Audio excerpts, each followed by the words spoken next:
Good morning. I am running just a little behind today, it seems, and not having a lot of success. I got here to my desk and was getting a bunch of stuff done, and then looked and noticed that my streaming machine had no internet access. So we had to go through running downstairs and making sure that the network connections were right, because we messed with some things this weekend, and then I had to reboot because it wasn't recognizing the network. It's been a blast this morning already. But I'm glad you're here, and I'm glad that we're getting into things. So, real talk, what's in my OPSEC? Can I use AWS Lex and Lambdas to solve reCAPTCHA? I don't know. I haven't really explored that before. I mean, it seems like I need to know. Well, let's look into that. We're not going to solve this today, but I want to see what you're talking about and see if we can think about it.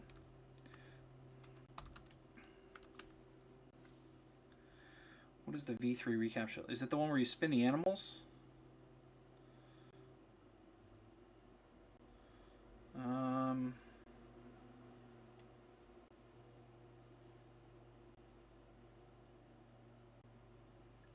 It would be cool if they showed me what it looked like.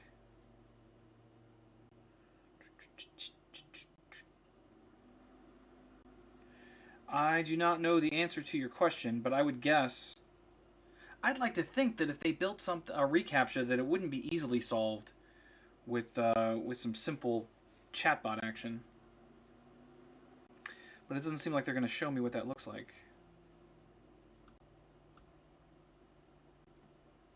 What up, Karthik? Good morning. I can't seem to find anything more about this either. Yeah, I don't know the answer to that. But I'd like to think that they know what they're doing, and that is not something that would just be easily solved with just some simple technology solutions.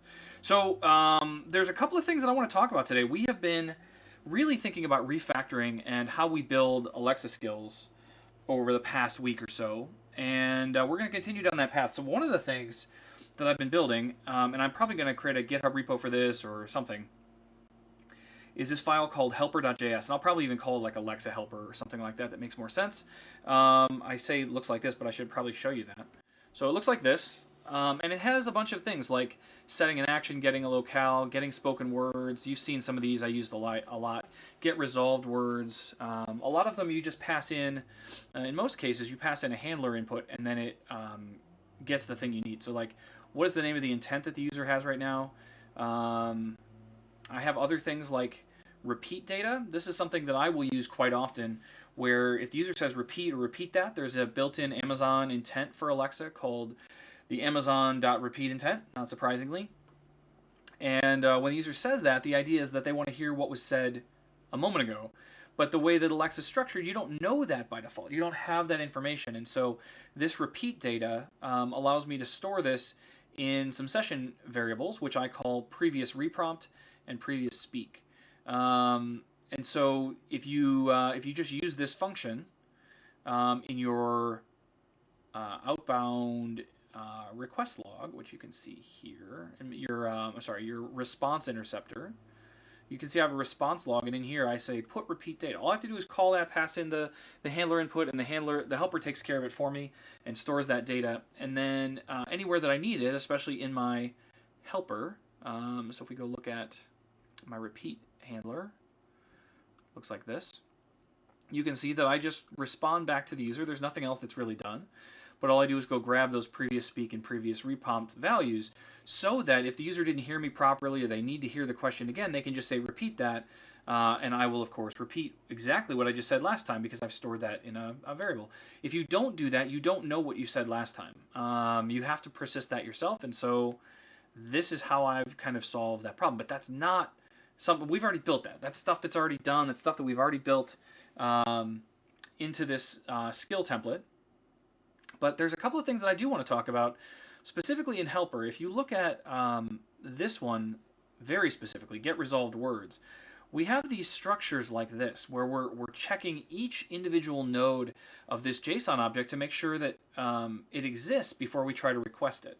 Because if I were just to do this last line, right, this last line here, request envelope.request.intent.slots with a slot name .resolutions, if any piece of that is missing, like request or intent, it automatically fails and I get an error.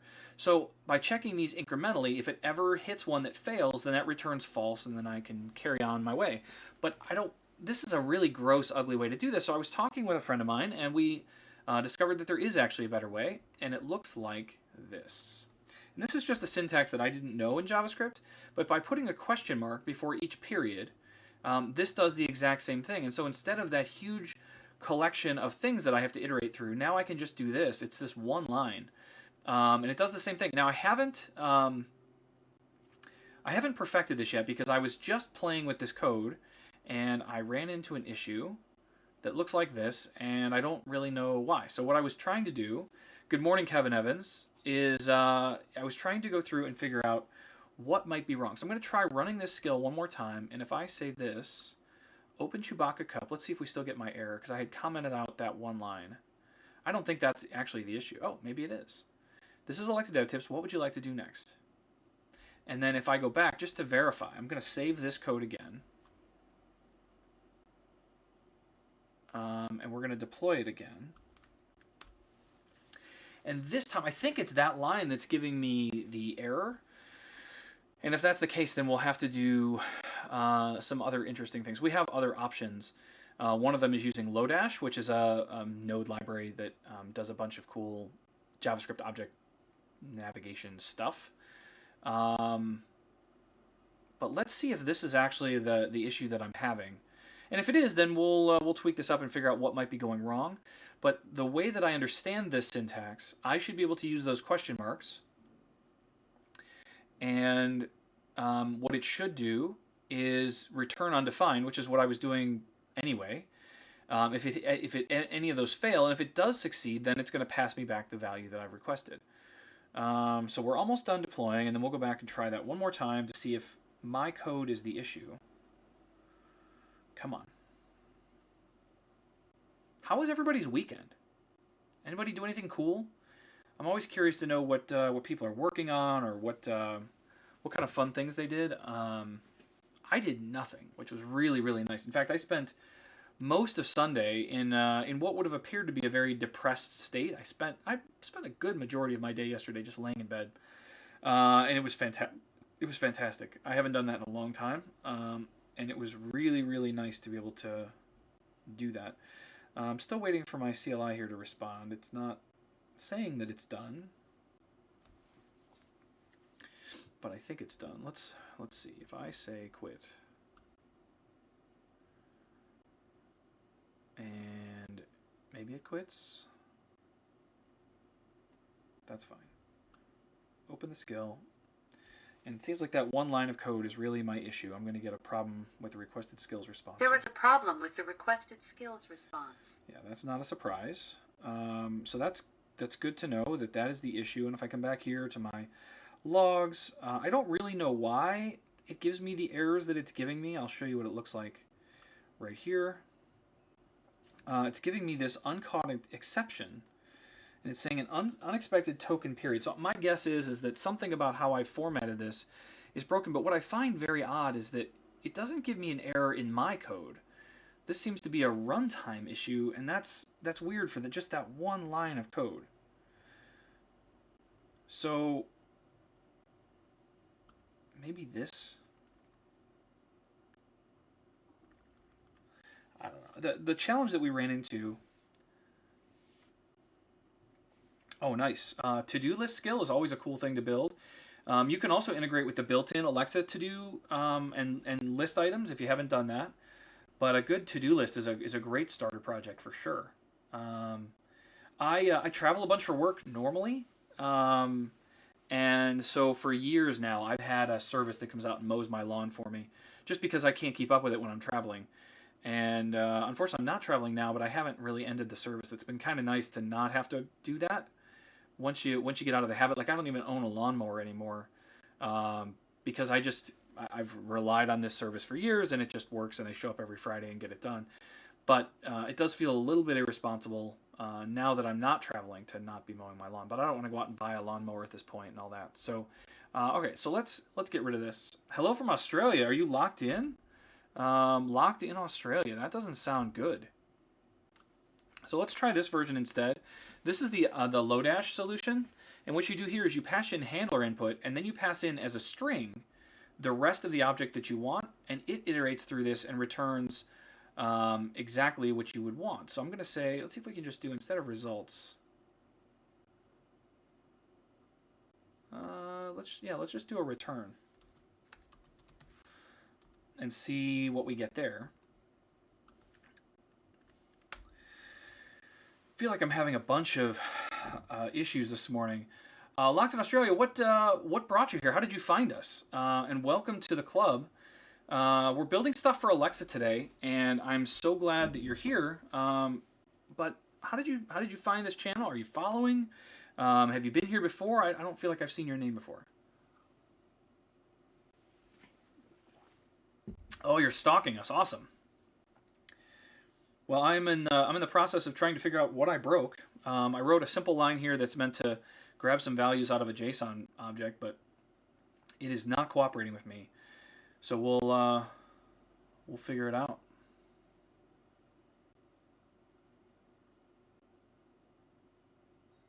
I do appreciate the stalking, though. Just don't take it too far.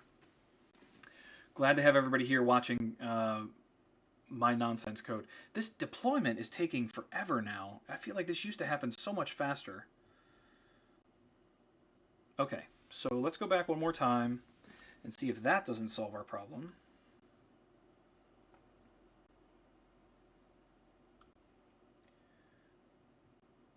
Oh, W. Georgia, you got locked in Australia here. Alexa Dev Tips. Awesome. What would you like to do next? Let's say howdy. Howdy. Nice. What would you like to do Okay, next? so it looks like that's working. What I'd like to do is try, what if I just say? You just triggered Get News Intent. Oh, okay, cool. What would you like to do next? So we're gonna end up in a totally different intent. I guess that's fine. Say abracadabra. Abracadabra. What would you like to do next?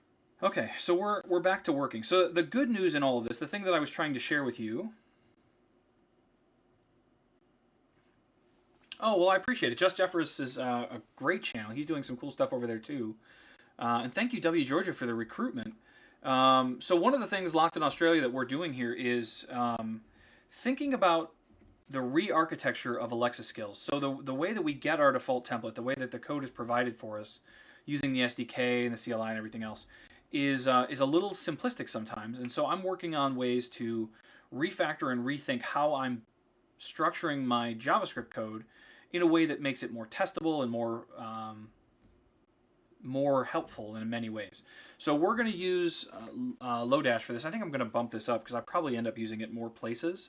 So let me take this to the top of my doc.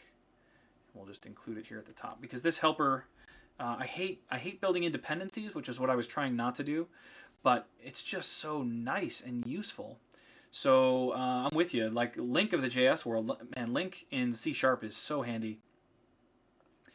Okay, so we have Lodash, we have Get Spoken Words boiled down to just a couple of lines now. I'm going to take all of this away.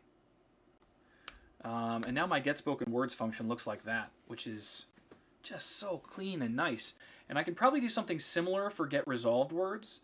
The problem is that then I need to look in a couple of locations and do some other things. So I'll leave it as is for now. We can refactor that one later because that's not really the stuff that I wanted to work on anyway. But I wanted to show that we're in the process of simplifying and making things easier inside this helper file that I've been creating. Okay, so that goes away. Launch request goes away. This is just my launch request handler, and we were playing with this a little bit to try and simplify some things. Repeat is the same way. What I really want to do is think about adding some intents to this. So for those of you that were here on Friday, and if you're not following, please drop a follow. One, you'll get your name shown up on the screen, but two, we're here Monday, Wednesday, Friday, and if you follow, you get notifications when we go live. And I'm about to change up the schedule a little bit. I think the schedule I have today is Monday, Wednesday, Friday from 10 to noon Eastern, but I'm going to add some sessions that are Tuesday, Thursday afternoons.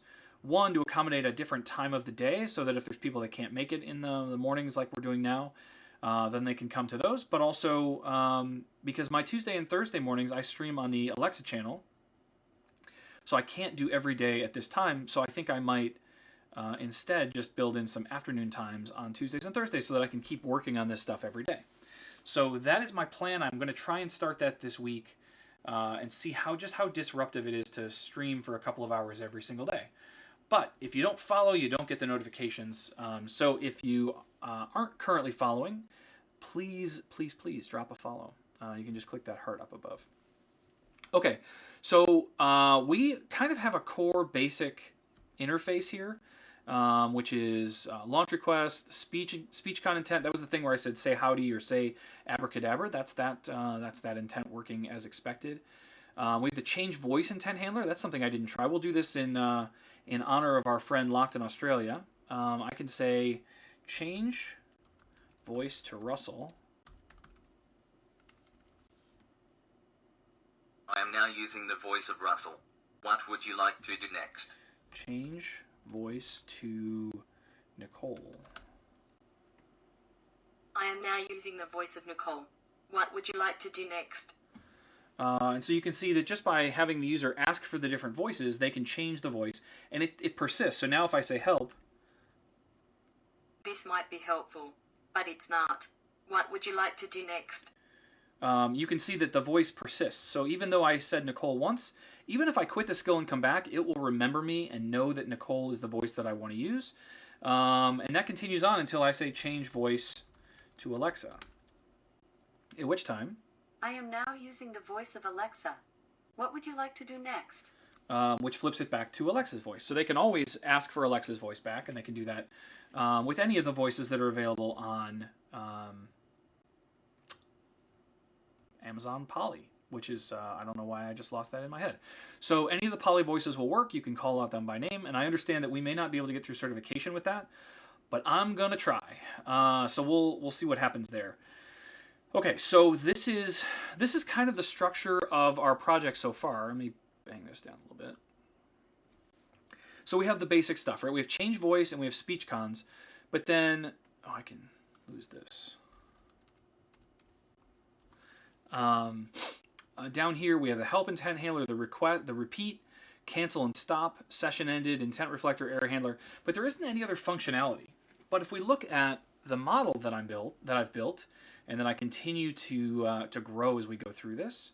I have my interaction models, and I have an NUS. You can see that I actually have other things in here. So we have, that's interesting that I put that like that. That's okay. I can live with that. But I have this answer intent. This is the big core part of the functionality that's going on inside the skill, and we have lots and lots of utterances for that. So we'll work on that one today. We also have a display template intent. I'm also going to have, I'll have to figure out how I do it, but I'm going to have like some APL intents so that you can ask me about like, how do I show a video on screen, or how do I place an image, or what would it look like to do this? You're not going to be able to do anything with just voice requests. I'll have a set of predefined APL templates that I can use, but I can at least show you like, hey, here's where you would do this, and here's where you can go find information. Zavidop, thank you for the subscription, man. That's awesome. Thank you so much. For those of you that don't know, a subscription is something that you can use either with your Twitch Prime account, or that you can do with actual money. But any money that's generated by this channel is all being donated to a charity, which I can show you here. STIR scholarship.org. This is an organization that I actually helped start. I'm not like super active in the day-to-day on this stuff, but I am one of the founding people that helped put this together. And this is a scholarship meant to foster gender diversity. So it's very, very focused on helping women that are trying to enter college with technical focus. So if they're going into engineering or math, any of the kind of STEM fields, but especially computer science, we're looking for ways to help them defray some of the costs of college, things like that. So if you weren't aware, any of the money that you use, there's lots of ways to spend money on Twitch. You can use bits, you can use subscriptions, there's lots of things like that. All of that money, anything that I receive from this channel will go directly to this scholarship. So if you feel like spending money to get a subscription or to just use the bits that are available here on Twitch, please know that it's going to a really, really good cause. Okay. So we have a get news intent. This is something else that I have not built any of the infrastructure for yet. And then we have our speech content, and then we get down into our slots. So I feel like, Zavidop, thank you for the follow too, man. That's awesome. We are well on our way to 500. I don't know what number we're at today. I should probably check that. See if we can find me on Twitch. Oh, you know what? Let's not do that. Let's figure out how to get my bot running, because this is something else that failed me this morning. So if we go to cd github / Jeff Blanken bot, I did some rework on this, but I thought it was working well. So if I say node index.js, maybe? Yeah, see, I think I broke something with my bot. I'm not getting any errors. I have 358 followers. So that was the thing that I was going to do, W. Giorgio. It looks like the bot is running. Interesting. I'm just not getting any of the messaging or anything. So does the age one work too? Like if we come over here and say, like, age. Yeah. Awesome. Okay, so that's another thing to know, Zavidop and a couple of the other new folks that are here, is there are a few things happening. One of them is my lamp, which is not currently on. Why is the lamp not on? What if I say lamp red? There we go. The lamp's on again. So you can also say exclamation point lamp, and it will change it to whatever color you specify. It's primarily the primary colors of the rainbow, but you can provide any hex value if you'd like to change the lamp behind me to a specific color. A lot of times people will change it depending on my build status or things like that, but you all have control over that lamp, so feel free to play with that. And then there's also a dice roller, and we're building more functionality into this. There's also, I think the sound effects stuff still works. I think. I don't know if you guys heard that or not. Let me know if you heard that. I'm not sure if the sound effects are working right now. That's something that was in a state of flux the last time that I touched it. But so we do have a bunch of commands that you guys can play with. If you want to know somebody else's followers, you can say followers. Let's see what locked in OS has. 0 followers. That's no good. That's no good at all. We got to fix that right now. So locked in OS. Twitch. Nope. Twitch.tv / locked in OS. It's your first week. That's great. We're gonna fix this right now. We're gonna go wait for that little icon to load. Boom, first follower. Now let's see how live and updated my my system is here. So now if I say followers,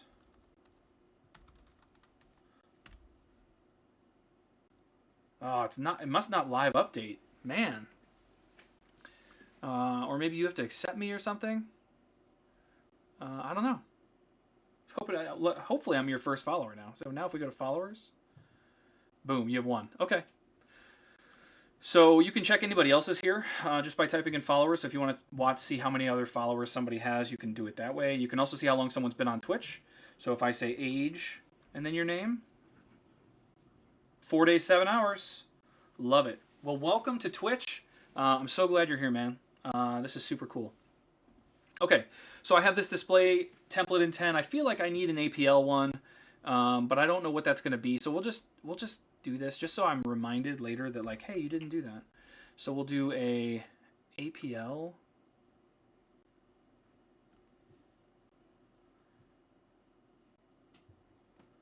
APL, and then we'll get rid of the slots.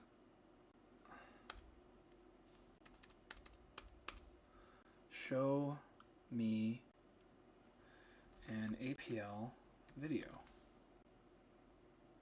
And that'll just be the only one for now.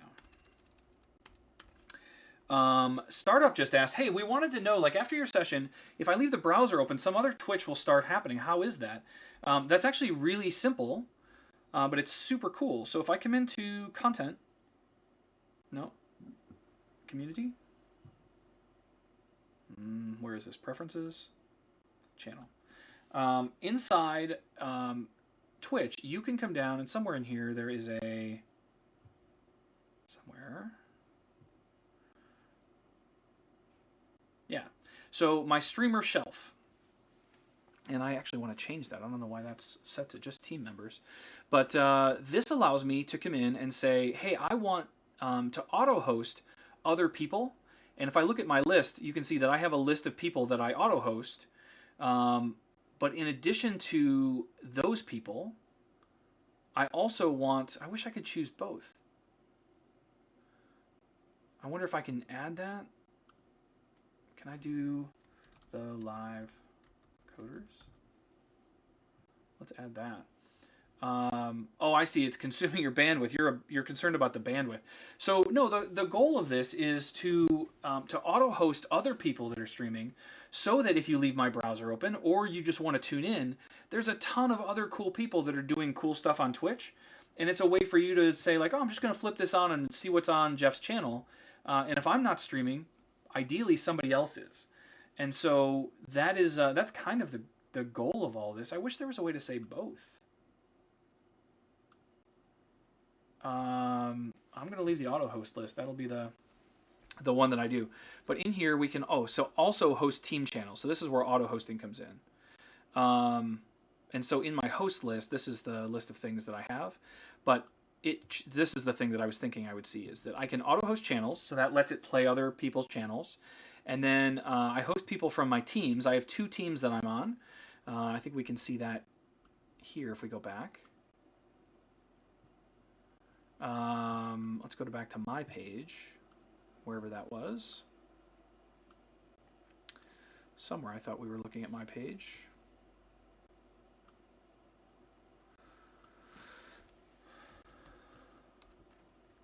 I think it's a good idea to tune into those other people, those startup. And while I really appreciate that you want to tune in to me, I think that there's a lot of people doing some very, very cool things on here. And if it's a bandwidth issue, certainly close the browser. But I think it's worthwhile to tune in some of those other folks. Don't play. Okay, so down here, you can see that I'm on Team Live Coders. But I'm also on another team, so I don't actually know why it doesn't show both of them. Maybe I need to figure that out, because I am on 2 teams. The other one is the Amazon Alexa Creators team. But that's right. Okay, enough about Twitch. Getting beta certification so select people can find usability items. How polished is the skill expected to be, or what's the best practice for a few people collaborating? Lord of Sound, thank you for the yellow. So Locked and Os, the beta certification just requires that you put, I think you have to have the icons and the metadata that you would need to publish, but you always have the opportunity to change it. I don't think that there's any expectations on how polished it needs to be. You don't go through any kind of certification to go through, you don't go through any kind of certification to go into beta testing. So you could publish your skill in any state. The thing to remember is that a beta test only runs 90 days and you can't renew it or extend it. So you can start a beta test on day 1. Like as you're building a skill right now, you could have it like, I've built only this one intent and that's all that works. You could build a beta test right now and push that out to some users. And then you can continue modifying and changing it as they go and send emails out to them and say, hey, by the way, I've added these new features, give this stuff a try. But after the end of 90 days, it ends and you would have to re-invite everybody back because there's no way to like keep them in. So that's the only thing to keep in mind with all that, but there's no expectations about polish. I think it's probably better to get users in front of it sooner than later, because you don't want to overcommit to a model or a approach when you find out later that users would much have preferred if it went a different direction. You only get that feedback by getting users in front of it. So I would say do it as early as possible, but make sure that you can set that expectation with your users so that they know. Goldzula, you haven't missed a ton, but I'm glad that you're here. Please don't apologize. I am so flattered that you even show up. So don't ever apologize for being late. That's no problem. People have things. The only stuff that we've really done so far is I'm talking about how we're really, like, last week was dedicated to how do we build out our skill template in a way that is a good starter kit that we can use over and over and over again. Now what I want to do is start getting deeper into this dev tips skill to build some of that real functionality. So we were looking at a couple of things. One of the things that I know you've borrowed before is my helper file here that has some helper functions for handler input. And one of the things I did was simplify get spoken words. It's now just this. I am using Lodash.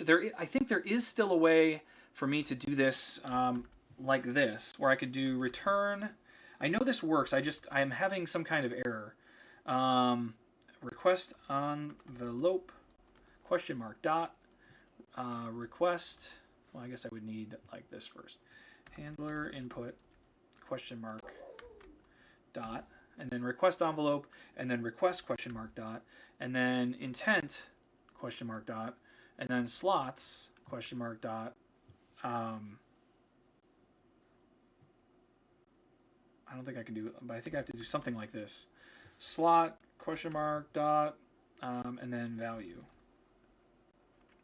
And using a syntax like that, I believe, will return me undefined if I don't actually get the values that I want. And so this is one of those things that, if you guys remember what it looked a lot like get resolved words right below it, but I've been able to boil that down to basically one line of code using Lodash. But I think there's something wrong with this syntax that I have right here. I just haven't figured out what it is, and I think it probably revolves around the array to the reference to the array. My dog is barking right outside my door. That's super cool. She's being very annoying. There's a lot of good smells out there today. She is a chocolate lab. She's 5 years old, and she's completely blind. She was born with really, really bad vision and glaucoma, and by her first birthday, her eyes were causing her a lot of pain. So the doctors, she wasn't really using them anyway. She could barely see. But the doctors removed her eyes, put these cool silicone balls in, so you don't even know that she can't see. And her eyes look totally normal. But you'd be amazed at how nimble and mobile she is in our house and in our yard and everything. She gets around like anybody else would expect a dog to run around corners and whatever. It's absolutely amazing. But right now she is outside barking her head off at probably the ducks that are trying to make a nest in our backyard. So anyway, that's a little side story. Videos expected next week of the dog. All right, I'll get some videos together for you guys. She's super cool. Actually, let me see if I can find where can I find a good picture. I don't think I have a good picture of her ready. But I'll think about that, and I'll get you guys some cool stuff to show. So her name is Mabel. She's super cool. Okay, so anyway, Get Spoken Words has changed a little bit. That was the big news, Gold Zulu, if you missed anything. And I'm going to continue to refine and change this. But that is where we're at there. So now I'm going to come back to index, and the first thing that I want to build for is the answer intent that I have here. So this is kind of the big core functionality that this skill is going to provide. And Zavodop has a bunch of articles on dzone about Alexa. Super cool. Here, like I like to let people be seen. Let's see what you got. Xavier Portilla Edo. That's a cool name, man. End-to-end tests. He's using Bespoken to do that. Very cool. Do you work for Bespoken? No, you're just using their stuff. That's awesome. Oh man, I'm gonna get into this hard. I was just talking all last week about code coverage and integration tests and end-to-end testing and how you do it. Man, you just created a whole reading list for me. Wow. Okay, awesome. That tab is staying open for sure. Okay, so answer intent is the thing that I want to do. So how does everybody map out their flow or goals when coding? Some bulleted list, mind map, hope and pray you remember it all.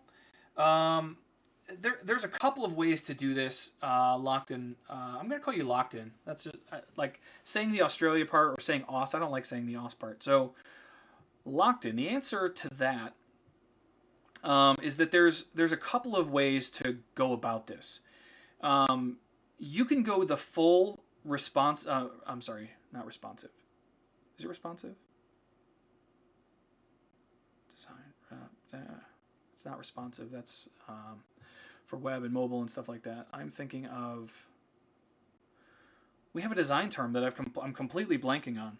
But basically the idea is that situational design. I don't know why that pops out of my head sometimes.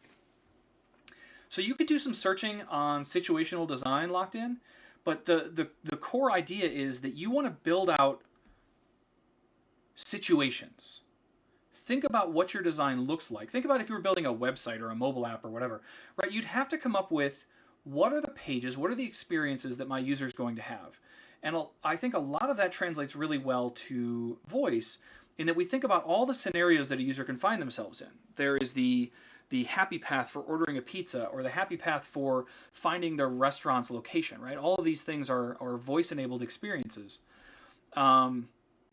And what we want to do is think about what are those situations that a user is going to find themselves in and how do they drive the conversation.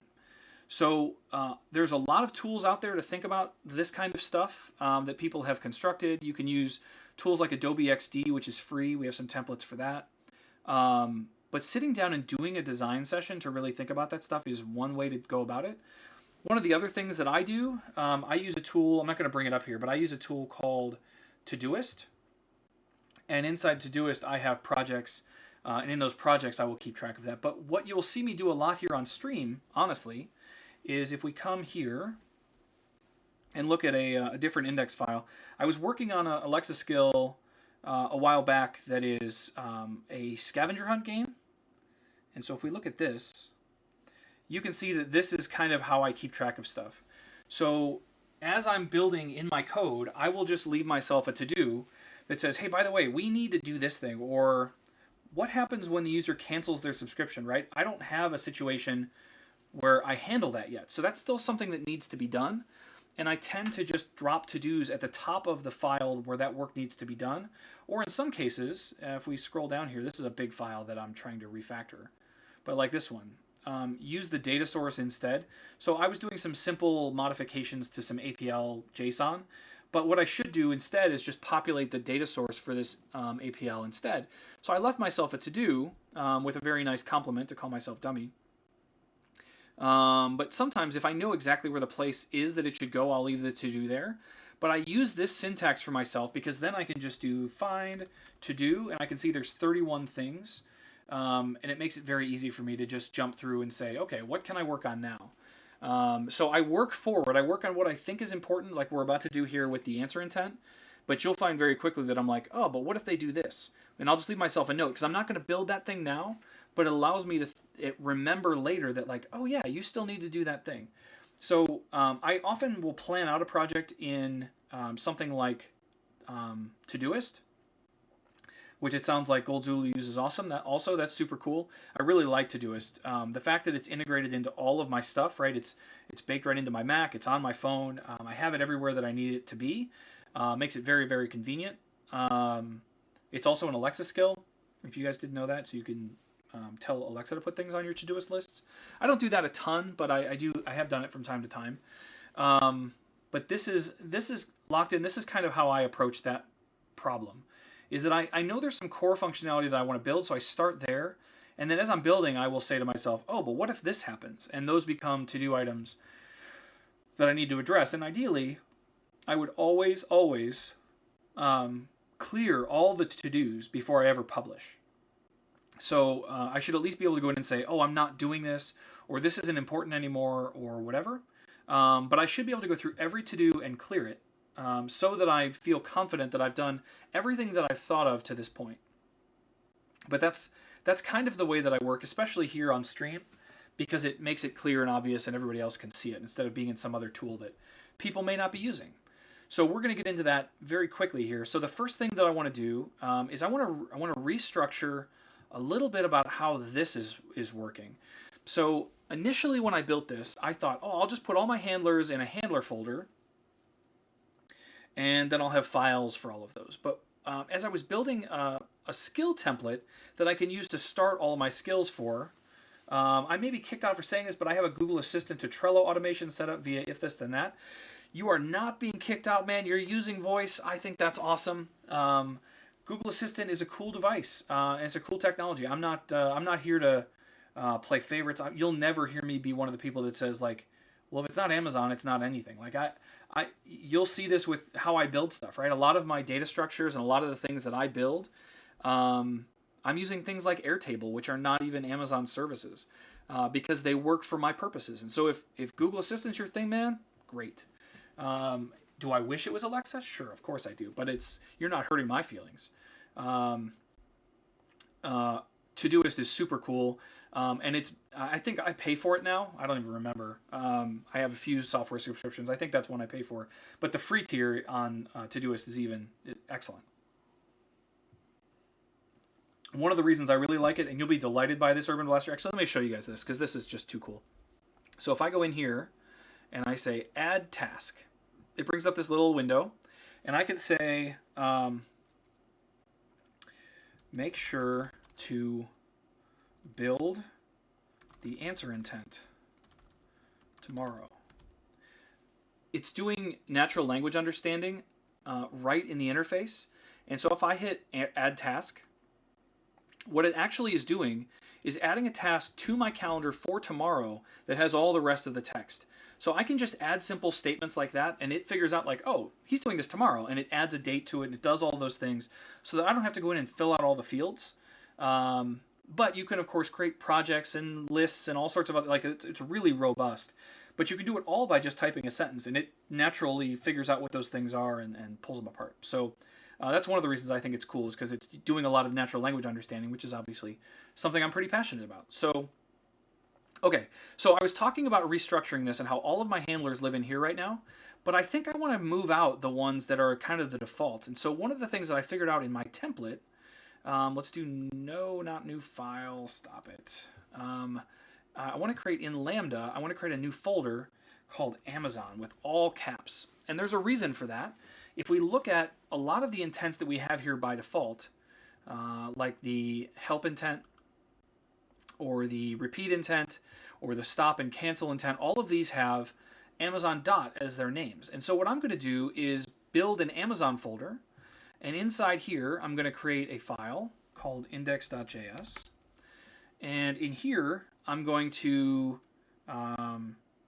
say const, let's say repeat intent equals required. Now this doesn't exist yet, but it will. And we can say repeat intent. Now let me show you why this is cool, at least why I think it's cool. I do something like that, and then I do module.exports equals, and I will need something like that, and then this becomes repeat intent. Okay, so I have that piece. The other thing that I need is to take my repeat intent and move it into this folder, and I'm also going to rename this, stop it, rename, to give it that capital letter, and there's reasons for all of this, for my madness, I promise. We're going to do repeat intent here, we're going to do repeat intent here, and that all looks good. And so this now, this all locks up. You can see that I have the right file. The other thing that I want to do is come back to my index here and get rid of the repeat intent, because I don't, they actually, when I moved the file, it changed the reference. God, I love VS Code. Do you guys see that?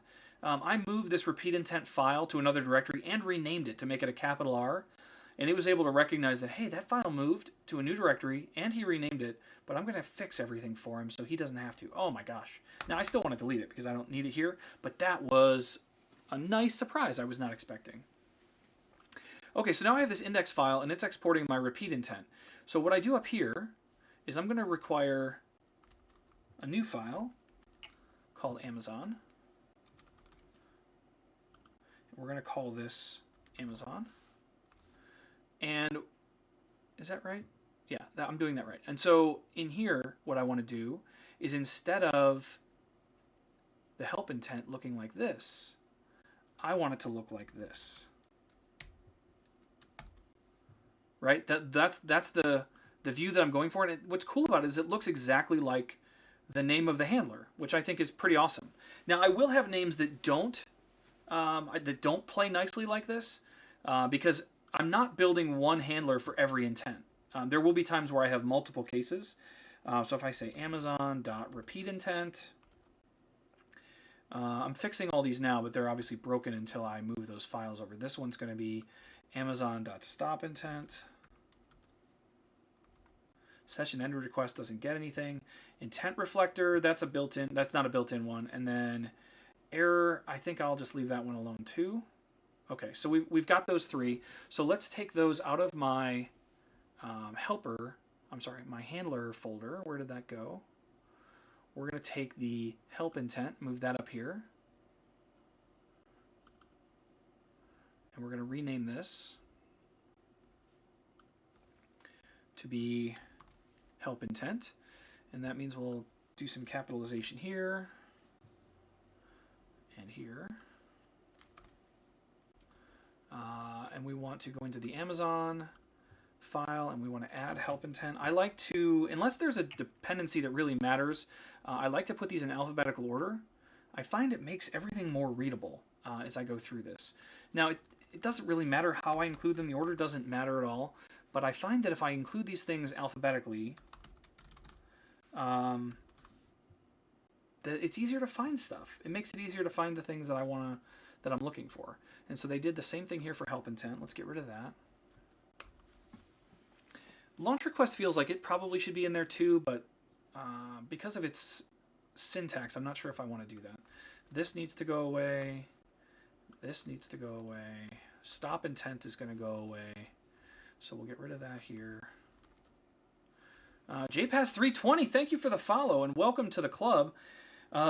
We do a lot of Alexa stuff here, and I'm assuming you probably figured that out by hanging out and watching here for a little bit. But thank you for joining us. Please join us in the chat. There's always a ton of cool conversation happening there, and we'd love to know why you're here, what you're looking for, what you do, who you are, all that kind of stuff. So thank you for being here.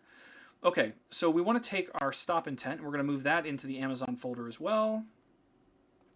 Rename that, if I can click on the right thing, maybe. Call that stop intent, and up here we got to change a few things so that it all matches up. So now we have our stop intent file. We want to go in here and add stop intent to this. Stop intent, if I can type, intent, with a comma, and then we need one of these with the stop intent as well. Stop intent. I just cannot capitalize that I. Okay. Cardamons, my goodness, we got a whole bunch of people showing up today. Thank you all for being here. Thank you for the follow. We're making our way to 500. That's our current goal, is to try to get to 500 followers. At which point, I'm not even going to show it. Not even going to show it. I'm so tempted. I made a promise to some folks when we got to 250 that when we got to 500, let me take a step back. When we got to 250, I did an entire episode like this, dressed as Bob Ross with the wig and all the stuff. And I was asked at 500 to do an entire episode dressed as an X-Wing pilot, and I have all the stuff. I'm ready. We just got to get to 500 before that's going to happen. So I want to thank the 4 or 5 of you that have already followed me today. That's really awesome. I really do appreciate it, and I hope that you get some value out of watching me and all this nonsense today. So I want to make sure that index is correct and this index is correct. Those all look good, and so I can close down my help intent and the Amazon one for right now, and this repeat one. Close a bunch of these files. So, okay, so now we have this Amazon stuff, and we've pulled those pieces in. The next thing that I really want to do, and I generally use Rafael M. Santiago. My goodness, I don't know what I did right today, but I want to thank you guys all for being here. It's awesome to have this kind of enthusiasm for the work that I'm doing. So I'm going to take this help intent handler, and I'm just going to clone this, and we're going to call this answer intent handler. Now, this is another one of those scenarios where this is probably going to be the core intent, like the happy path, for people that want to talk to this skill and get answers to their questions. So there's a good chance that I might have different handlers for different situations. So I might have this one for answer intent just by default, but I might have another one where they've already asked a question, or they're trying to do something more technical, or there's some edge case that I hadn't thought of that requires a different handler. So we may see those things happen. So in here, we're going to have to say return handler dot answer intent. And the reason that I'm doing this, normally you would have seen me just write all of my functionality here. I'm trying to break all this stuff down so that it's in a more testable mode, right? So we can take this stuff, this answer intent, and the functionality that it provides, and eventually write some tests. I'm still working on how exactly I want to test this stuff, but to be able to write some tests to be able to chunk out those pieces. The way that I'm doing testing today, and as soon as I create this file, I'll show you kind of how this is working today. Let's come into Handler and we'll create a new file called answer intent. I think I like the capitalization. I'm gonna have to change that for some other things. So let's come into launch request, rename this, and see if everything just gets fixed. That would be awesome. So just by doing that, if I come back in here and I look at launch request, it did not update it. See, that's what I was hoping would happen. It did it for everything else. Oh, it didn't do it because I didn't change it in the index. Makes sense. Okay, so up here we have launch request. You can see that it changed the capitalization here, but I want to do it here too, and here too, and also in here. Lots of places where that capitalization matters. Okay, so now I've tweaked up my launch request to be capitalized. We can refactor some of those other things later. I don't need to do all of those right now. But if we come back down here, I now have this answer intent handler. So because this is Alexa and because this is the structure of our CLI or SDK, I'm going to drop this right here. This is probably one of the most common things that's going to happen other than a launch request. So I know I mentioned earlier that I like to sort things alphabetically. I do not sort them alphabetically here, and there's a specific reason. They're processed top to bottom. That's why we leave this comment in the template code. They're processed top to bottom, so I don't want to check and see if the session ended request is the one that we want every single time. I want it to filter down so that we only hit the stop intent handler, the session ended request, or especially the intent reflector, only when we've passed over all the other options. So that is why this list is not in alphabetical order, because the order matters. In most other cases, the order does not matter, and I tend to keep those alphabetically. I will also tend to do that with the code structure that I have here. So I will put launch request before SpeechCon and on, so that we can find them easily. Because as this list gets longer, as you have more handlers, as you have more code, you want it to be easy to find what you're looking for. And you can always use find and things like that to get in, but it would be much nicer to be able to have just an alphabetical list that you can find pretty easily. Okay, so let's look at answer intent handler. I think all of this is working. If I hover over this, we should see. Did I not finish mentioning that file? I did not finish. So this needs to be answer intent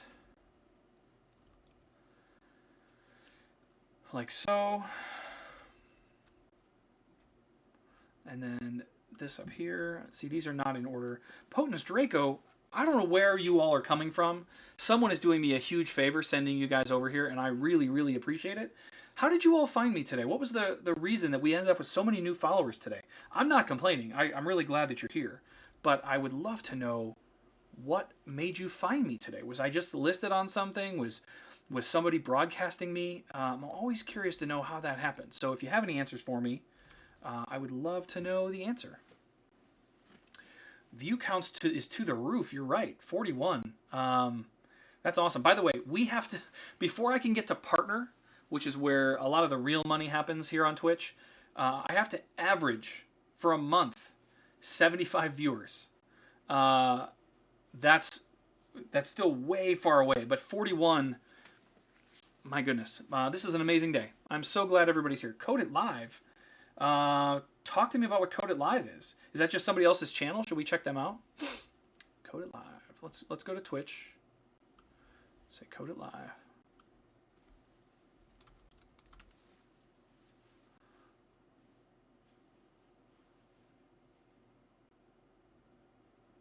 Ed Charbonneau. That guy's awesome. I love Ed. This is so cool. Oh, so they've got a bunch of people broadcasting on there. Oh, they were hosting me. Wow, that's awesome.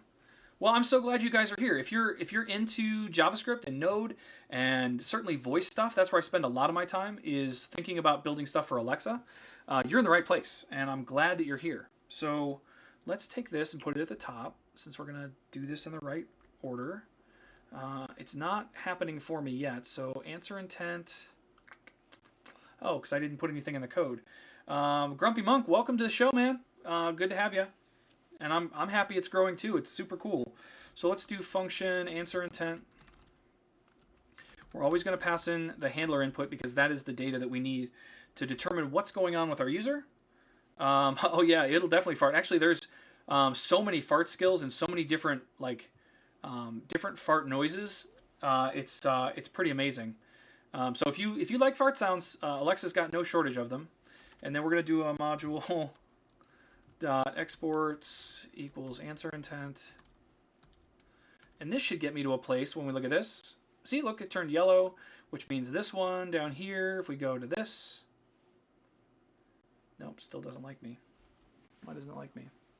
Did I not save something? Is it just taking its sweet time to figure it out? Is it handlers? Could be handlers. Yep, that's why. Handlers.answer intent. So I have handler input. It's all doing what it needs to do. So this part is all structurally ready to go. Okay, so this is good. This is just our pass-through list of functions. And now we want to talk about answer intent. So what are we going to do in here? What kind of functionality do we need for a user that asks for an answer from Alexa? Well, the first thing we're going to need to know is, what did they say? What was the thing that they were looking for? So let's do spoken words. These are things that we use all the time. Equals this is going to be helper dot get spoken words. Now I'm getting ahead of myself here because I haven't brought my helper in. So let's do that. Helper equals require, and we need to go dot dot slash helper, like so.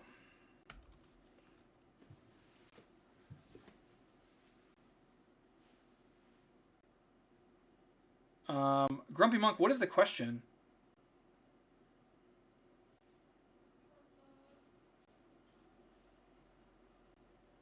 Oh, I see.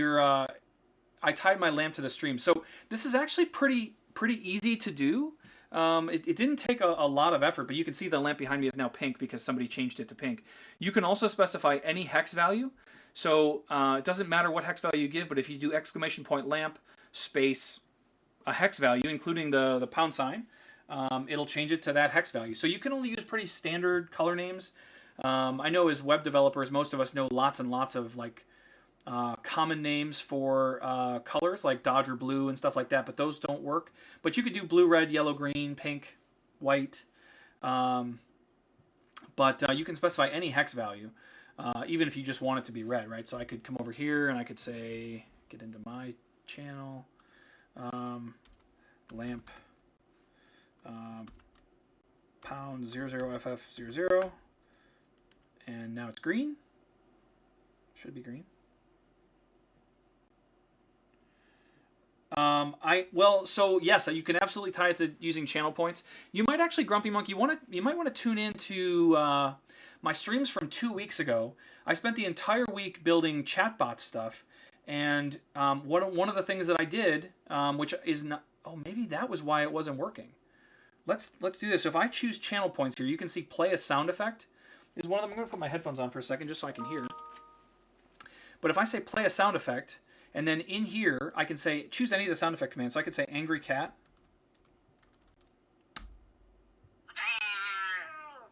I need to output my audio to you guys. But there are a bunch. Let's try that one more time. So if I say with Blanken points, you have to choose to spend 100 points. And then you can say 2319. 2319! We have a 2319! Right, so that was, instead of coming from my speakers on my laptop through the microphone, that's now being routed directly into the interface.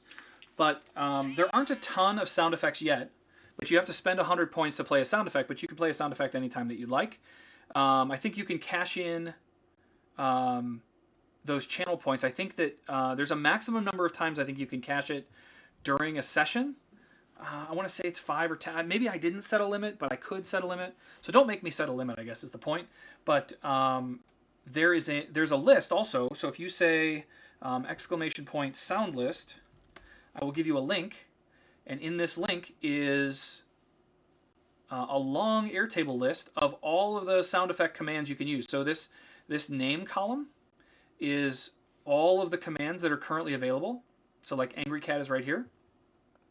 And then I'm also keeping track of how many times each sound effect has been played. So people don't use the sound effects a lot, but if you want to know what the list is, you can just say exclamation point sound list and it'll give you the link. But there's a chatbot running behind the scenes that is handling all this for me. And all I'm using is a node module called TMI, which is a Twitch management interface. And I'm using that to subscribe to my specific channel, and then it responds to users when they use any of the commands that I've defined in code. So you can find all of that stuff, but these are all actual sound effects. This is the entire Alexa sound effects library, which is about 1,000 sounds, but there's also, I don't know what carpet is. What does that sound like? Somebody want to, I'll do it. If we come in here, I added some from like movies and stuff. So if I say, get this big walking carpet out of my way. Yeah, there's Leia talking about getting a walking carpet out of the way, right? So I've added some other ones that are from movies that I enjoy and stuff like that. So those are all there as well. So lots and lots of fun things to play with if you want to add sound effects while we're going. And then one of the pieces of the engine that I built was the ability for you guys to start providing new sound effects and ingesting them into the system. That's a bigger project that is not done. But the idea was you basically tell me what 5 seconds of some YouTube video you want, and then I have some code that goes out, gets the YouTube video, pulls the 5 seconds out, saves it as an audio file, waits for approvals from mods, which are any of the folks here that have the mod icon next to them, and then once they approve it, then anybody can use that sound effect. So you still have to cache in the channel points to play them, but to do a lot of that other stuff, yeah, watching that begin bot, that's where a lot of this came from. But he's too ambitious. He's got way too much cool stuff going on, and I haven't gotten into it nearly as deep as he has. Okay, back to code. So we were building our answer intent, and we were thinking about what's actually going to happen in here. So I know that I'm going to get spoken words. We're not using it yet, but I can see that get spoken words is going to, at least I have the right request for it.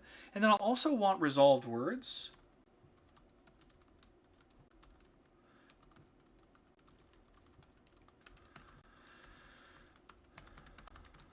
All right. So those two things are things that I'll need for being able to identify what the user wants to do with their answer.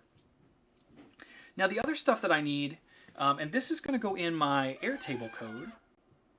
In here I have get random speech, I have get user record, I have update user polyvoice. One of the other things that I probably should rebuild, I have this get function. And I feel like what I really want to be able to do, let's take a step back for those of you that haven't seen the data behind this. Let's talk about data for a minute and what's happening there. My gosh, it's already 11. So I have a data table, and there's so much data in here. Not just in this table itself, but you can see that if people wanted to ask me about things like audio formats or AWS credits or whatever, the idea is that there's a collection of things that people might want to know more information about. And then I have things like voice responses and card responses and chat responses, because I have a chat bot that I'm building that will emulate all this stuff too. But all of them will end with a link so that there's some way for you to go find out more information about whatever that thing happens to be. So this is the data that the answer intent is primarily going to lean on. We also have speech cons, which is a long list of all of the things that Alexa can say as a speech con, and they're all cataloged by locale, so that I know that this one only works in Italy, for example. But then there's a longer list like this one. When I say clank, it works in any of those locales, right? So this is all data that is out there that I've put together that will be used for this skill. But for answer specifically, I want to know what it is they were asking about and then go get the right data for them. And I feel like there's going to be times where I need to go get stuff from SpeechCon or from Sound Effect or whatever else. And what I'm really doing is saying, go get me this thing. And how will I do that? Do I have a record ID? I guess I do have a record ID, so I'll probably always do it by record ID. So I should probably create a new file. So let's come in here and we'll do one called get item by record ID .js. And this is going to be something that I can use, and I will pass in the data structure, the database itself, the table, and the record ID. Pass those 3 values, and it should be able to just go out and get them for me. So let's start with get item by record ID. So this will just be a simple function that we're going to call, and we're going to need the base, the table, and the record ID. I think those are the things that we'll need there. And then we'll have to do a module .exports equals get item by record ID. That chatbot is not running Gold Zulu. I should get it up and running. Let's see here. Let's see if we can do that here real quick. So I have one terminal window running. I need a new terminal window running. Here, I'll get it running just because we can talk about that. So cd GitHub, cd Alexa chatbot, node bot.js. Okay, it's working now, so you can try that again. I just wasn't running it. So we have our function. Now what I've done in a couple of these others, like getRandomSpeech, is I moved over to a node module called fetch. So I'm going to need both of these, I'm sure. And let's start there. So get item by record ID is going to need those things. So you can also ask about any of those topics, assuming I have the content in there. But I know at least my team, so folks like Justin Jeffress and Greg Bullmash and Kirsch and a number of other folks, Joe Moyo is another one. All of us are in that database, and so you can ask and find more information about who we are and whatever. So fetch is something I'm definitely going to need. And then for getRandomSpeech, I need a URL and some options. I think this will work.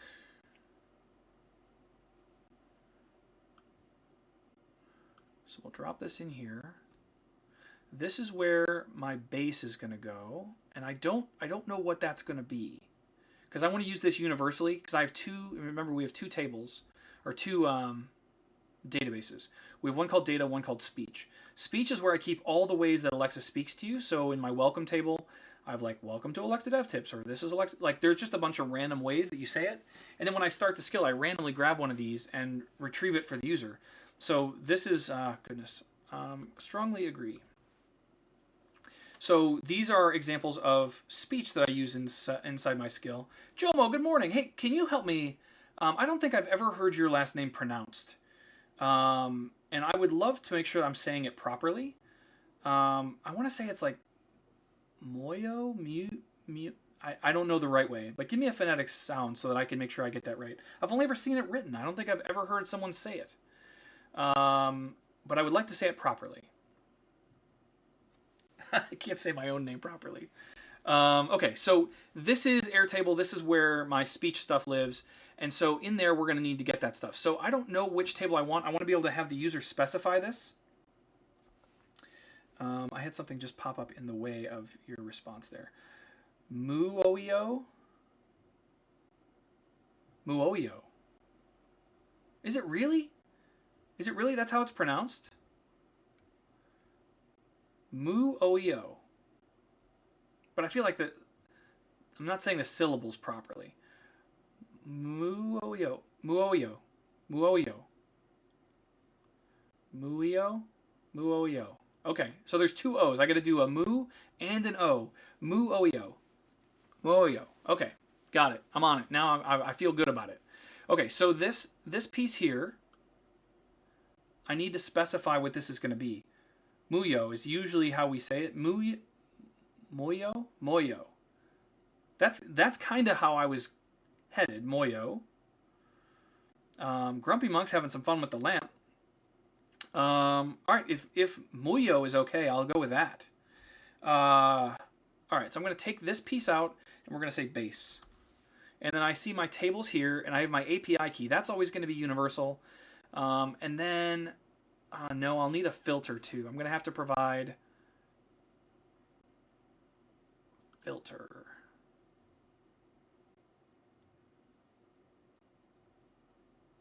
Maybe I don't. Maybe I don't. If I'm asking for this stuff, all right, Grumpy Monk, thanks, man. Check out those videos, and they should be titled appropriately. It should be something like builds an Alexa chatbot or builds a chatbot or something like that, I think are the titles of those videos. But it should be not last week, but the week prior. I spent that whole week building the chatbot. And I believe also we should check this out. GitHub.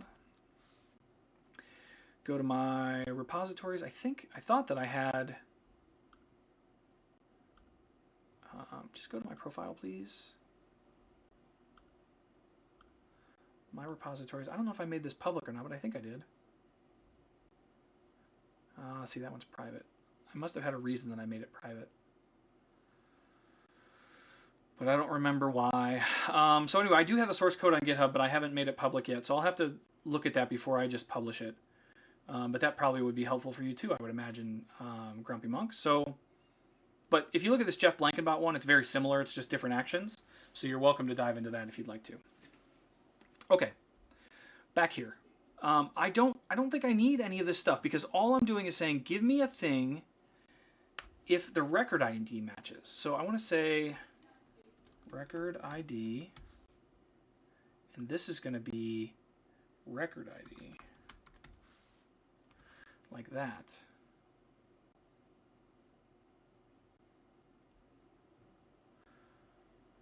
Find.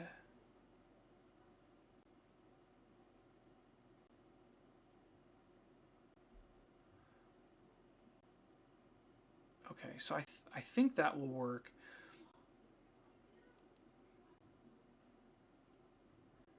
This is probably a post. How did I do it for get random speech con? Get random speech.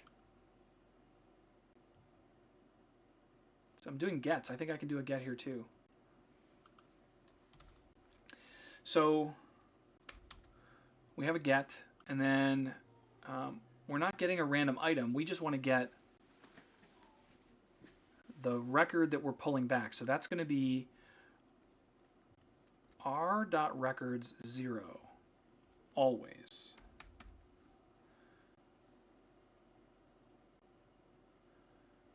And then I don't really know.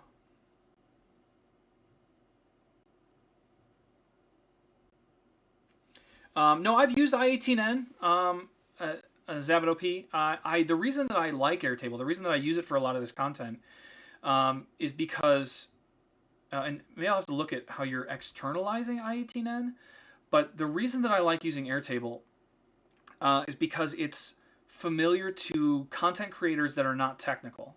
And so I'll have to look at what you've got there, but being able to just send someone an Airtable link and say, hey, you can add more content here, is so much easier than having them navigate a JSON file or diving into code someplace or deploying it when they're done.